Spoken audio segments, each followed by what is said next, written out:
প্রিয় ভাই, মা বাবা যদি ছেলেমেয়ের উপর কষ্ট পেয়ে যদি আল্লাহর দরবারে দোয়া করে, সেই দোয়া যতটুকু দ্রুত আল্লাহর কাছে কবুল হয়, ঠিক তেমনি করে মা বাবা যদি ছেলেমেয়ের উপর খুশি হয়ে আল্লাহর দরবারে দোয়া করে, আল্লাহ সেই দোয়াও অতি দ্রুত কবুল করে।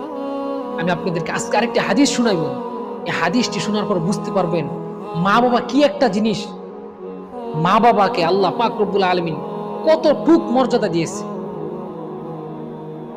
আল্লাহর হাবিব সাল্লাল্লাহু আলাইহি ওয়াসাল্লামের দরবারে গেলেন এক সাহাবী, নাম তার জাহিমা রাদিয়াল্লাহু তাআলা আনহু। তিনি আল্লাহর দরবারে, আল্লাহ রাসূল সাল্লাল্লাহু আলাইহি ওয়াসাল্লামের দরবারে গিয়ে বললেন, ইয়া রাসূলুল্লাহ, আমি আল্লাহর রাস্তায় জিহাদ করতে চাই। তখন আল্লাহর হাবিব সাল্লাল্লাহু আলাইহি ওয়াসাল্লাম বললেন, হে জাহিমা, তোমার কি মা বাবা বেঁচে আছে? জাহিমা রাদিয়াল্লাহু তাআলা তিনি বললেন, ইয়া রাসূলুল্লাহ, জি, আমার মা বাবা বেঁচে আছে। তখন আল্লাহর হাবিব সাল্লাল্লাহু আলাইহি ওয়াসাল্লাম বলেন, হে জাহিমা, তুমি বাড়িতে চলে যাও।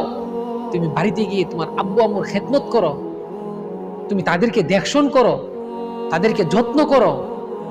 তুমি যদি তাদেরকে যত্ন দেখশন করো, আল্লাহর রাস্তার জিহাদ করার থেকেও বেশি সব তুমি পাবে। সুবহানাল্লাহ।